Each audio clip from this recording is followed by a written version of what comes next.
প্রতিদিন গীতাপাঠ শুনলে মন শান্ত হয়, জীবনে সঠিক পথ দেখাতে সাহায্য করে। দুঃখ, ভয়, রাগ দূর হয়, আত্মবিশ্বাস বৃদ্ধি পায়। কর্ম ও ভক্তির মাধ্যমে হৃদয়ের শক্তি, ঘরে শান্তি ও জীবনে আলো নিয়ে আসে। তাই প্রতিদিন আমাদের চ্যানেল থেকে 2টি শ্লোক সহ একটি পাঠ শুনুন।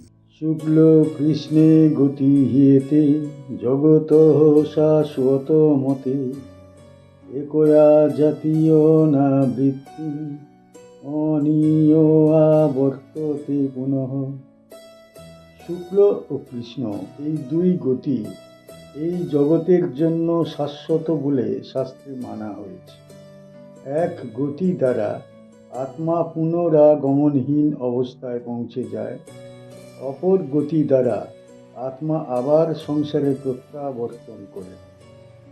শুক্লে মানে শুক্ল গতিতে, কৃষ্ণে মানে কৃষ্ণ গতিতে, গতি মানে গমন পথ, হি মানে নিশ্চয়ই, এতে মানে এই দুই, জগত মানে জগতের, শাশ্বতে মানে চিরন্তন, মতে মানে শাস্ত্র মতে, একয়া মানে একটির দ্বারা, জাতি মানে গমন করে, অনাবৃত্তি মানে পুনরাগমনহীন অবস্থা, অন্যা মানে অপরটির দ্বারা, আবর্ততে মানে ফিরে আসে, মানে পুনরায়। এই শ্লোকে ভগবান শ্রীকৃষ্ণ পূর্ববর্তী সমস্ত ব্যাখ্যাকে সংক্ষিপ্ত অথচ গভীর অর্থে একত্রিত করেছেন। তিনি স্পষ্ট জানিয়ে দিচ্ছেন যে এই জগতে আত্মার গতি দুটি এবং এই দুটি গতি চিরকাল ধরে বিদ্যমান। একটিকে বলা হয়েছে শুক্ল গতি, অন্যদিকে বলা হয়েছে কৃষ্ণ গতি। শুক্ল গতি আলোক, জ্ঞান ও ঊর্ধ্বমুখী চেতনার প্রতীক। এই পথে আত্মা ধীরে ধীরে সমস্ত বন্ধন অতিক্রম করে পুনরাগমনহীন অবস্থায় পৌঁছায়। এই গতি মূলত ব্রহ্মজ্ঞান ও অনন্য ভক্তির ফল। কৃষ্ণ গতি অন্ধকার, আচ্ছাদন, অবনমনের প্রতীক। এই পথে আত্মা সাময়িক ফল লাভ করলেও শেষ পর্যন্ত আবার সংসারের আবর্তে ফিরে আসে। এখানে পূর্ণ ফলের ভোগ শেষ হলে পুনর্জন্ম অবশ্যম্ভাবী হয়। এই শ্লোক বোঝায় যে জগতের নিয়ম পরিবর্তনশীল নয়, আত্মার গতি নির্ভর করে তার চেতনা ও সাধনার উপর। বাহ্যিক পরিচয় বা কর্মের পরিমাণ নয়, অন্তরের দৃষ্টি ও ভগবৎ স্মরণ গন্তব্য নির্ধারণ করে। এখানে শ্রীকৃষ্ণ কোনো সংশয় রাখেননি। তিনি স্পষ্টভাবে জানিয়ে দিয়েছেন যে একটি পথ মুক্তির দিকে নিয়ে যায়, অপরটি আবর্তের মধ্যে আবদ্ধ রাখে। এই শ্লোকটি ভগবদ গীতার 8ম অধ্যায়ের শেষ ভাগে অবস্থিত। এর আগে ভগবান দেবযান ও পিতৃযান, উত্তরায়ণ ও দক্ষিণায়ন, আলো ও অন্ধকারের পথ ব্যাখ্যা করেছেন।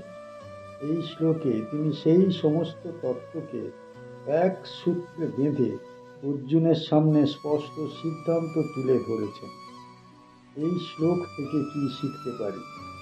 এই শ্লোক আমাদের শেখায় যে মানব জীবন কোনো বিভ্রান্ত পথ নয়। শাস্ত্র স্পষ্ট করে দুটি পথ দেখিয়ে দিয়েছে। এখন কোন পথে চলব সেই সিদ্ধান্ত আমাদের নিজেদের। এই শ্লোক থেকে আমরা শিখি যে মুক্তি কেবল ইচ্ছার বিষয় নয়, বরং চেতনার ফল। যে ব্যক্তি জীবনে ভগবানের স্মরণে স্থিত থাকে তার আত্মা স্বাভাবিকভাবেই শুক্ল গতির দিকে অগ্রসর হয়। এখান থেকে আরও শেখা যায় যে সাময়িক সুখ বা পূর্ণ ফল আত্মাকে চিরতৃপ্তি দিতে পারে না। প্রকৃত শান্তি আসে তখনই যখন আত্মা পুনরাগমনহীন অবস্থায় প্রতিষ্ঠিত হয়। এই শ্লোক আমাদের দায়িত্বের কথা মনে করিয়ে দেয়। প্রতিদিনের চিন্তা, কর্ম ও সাধনা নির্ধারণ করে যে আমরা কোন গতির দিকে এগোচ্ছি।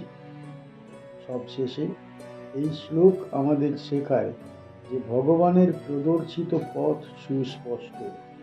যিনি সেই পথ গ্রহণ করেন তিনি আর জন্ম মৃত্যুর চক্রে আবদ্ধ থাকেন না। এই জ্ঞান জীবনের দিশা নির্ধারণ করে এবং আত্মাকে চির শান্তির দিকে নিয়ে যায়। নইতে স্মৃতি পার্থ জানন যোগী মুহ্যতি কশ্চন তস্মাৎ সর্বেষু কালেষু যোগযুক্তো ভবার্জুন। এই পার্থ, এই বিষয়ে কোনো সন্দেহ নেই যে যোগী কখনো বিভ্রান্ত হন না। অতএব সর্বকালে সর্বক্ষেত্রে যোগযুক্ত থাকো হে অর্জুন। নই মানে না, এতে মানে এখানে, স্মৃতি মানে সন্দেহ, পার্থ মানে হে অর্জুন, জানন মানে জানা উচিত, যোগী মানে যোগ সাধক, মুহ্যতি মানে বিভ্রান্ত হয়, কশ্চন মানে কেউ, তস্মাৎ মানে সেই কারণে, সর্বেষু মানে সকল, কালেষু মানে সময়ে, যোগ যুক্ত মানে যোগে স্থিত, ভব মানে হও, অর্জুন মানে হে অর্জুন। এই শ্লোকে ভগবান শ্রীকৃষ্ণ অর্জুনকে নিশ্চিত করছেন যে যোগের পথে স্থিত থাকা কখনো ভুল বা বিভ্রান্তির কারণ হয় না। একজন যোগী, যিনি অন্তরের সমস্ত বিভ্রান্তি, কাম, ক্রোধ ও অহংকার ত্যাগ করে ভগবানের স্মরণে স্থিত, তিনি কখনো ভুলের পথে যান না। শ্রীকৃষ্ণ এখানে যোগের গুরুত্ব অত্যন্ত স্পষ্টভাবে প্রকাশ করেছেন। জীবন সর্বদা পরিবর্তনশীল, কিন্তু যোগযুক্ত চেতনায় মন ও হৃদয় স্থির থাকে। এই জন্য তিনি অর্জুনকে বলেছেন, সর্বক্ষেত্রে সর্বসময়ে যোগে স্থিত থাকো। এটি কেবল আত্মার নিরাপত্তা নয়, বরং জীবনের সর্বোচ্চ লক্ষ্য, চিরস্থায়ী শান্তি ও মুক্তির পথ। এই শ্লোক মানুষের মনে দৃঢ় বিশ্বাস জাগ্রত করে যে সঠিক চেতনা ও স্থিতি কখনো ব্যর্থ হয় না। এমনকি বিপর্যয় বা জগৎ পরিবর্তনের মধ্যে থেকেও যোগী বিভ্রান্ত হন না। শ্রীকৃষ্ণ অর্জুনকে নির্দেশ দিচ্ছেন যে চেতনাকে যোগে স্থিত রাখা কেবল আধ্যাত্মিক নয়, বাস্তব জীবনের প্রতিটি পরিস্থিতিতেও প্রযোজ্য। এটি ব্যক্তি ও সমাজের মধ্যে স্থিতিশীলতা ও ধৈর্য বৃদ্ধি করে। এই শ্লোকটি ভগবদ গীতার শেষ ভাগে অবস্থিত, যেখানে ভগবান অর্জুনকে সর্বদা যোগে স্থিত থাকার গুরুত্ব বোঝাচ্ছেন। এটি পূর্ববর্তী শ্লোকগুলির ধারাবাহিকতা বজায় রাখে, যেখানে দেহ ত্যাগের সময়, কালের দিক ও মুক্তির পথ আলোচনা করা হয়েছে। এই শ্লোক যোগের ব্যবহারিক দিকের গুরুত্বকে আরও দৃঢ়ভাবে উপস্থাপন করে। এই শ্লোক থেকে আমরা কি শিখতে পারি? এই শ্লোক আমাদের শেখায় যে জীবনের প্রতিটা মুহূর্তে যোগে স্থিত থাকা অপরিহার্য। ভগবানের স্মরণে এবং চেতনায় স্থিতি থাকা জীবনের সর্বোচ্চ লক্ষ্য, স্থায়ী শান্তি ও মুক্তির পথে নিয়ে যায়।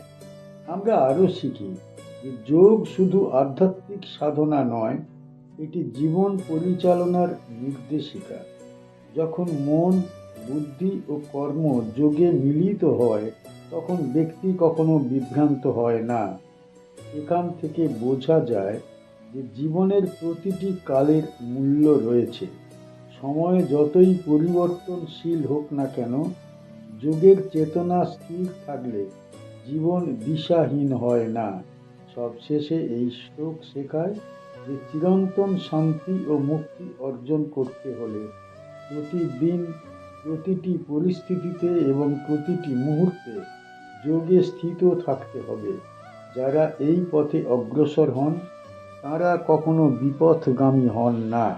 আমাদের চ্যানেলের গীতা পাঠ কেমন হয়েছে, ব্যাখ্যা কেমন হয়েছে, আপনার কেমন লেগেছে কমেন্ট বক্সে অবশ্যই জানাবেন এবং প্রতিনিয়ত গীতা পাঠ শোনার জন্য চ্যানেলটা অবশ্যই সাবস্ক্রাইব করে রাখুন। দেখা হচ্ছে পরের ভিডিওতে।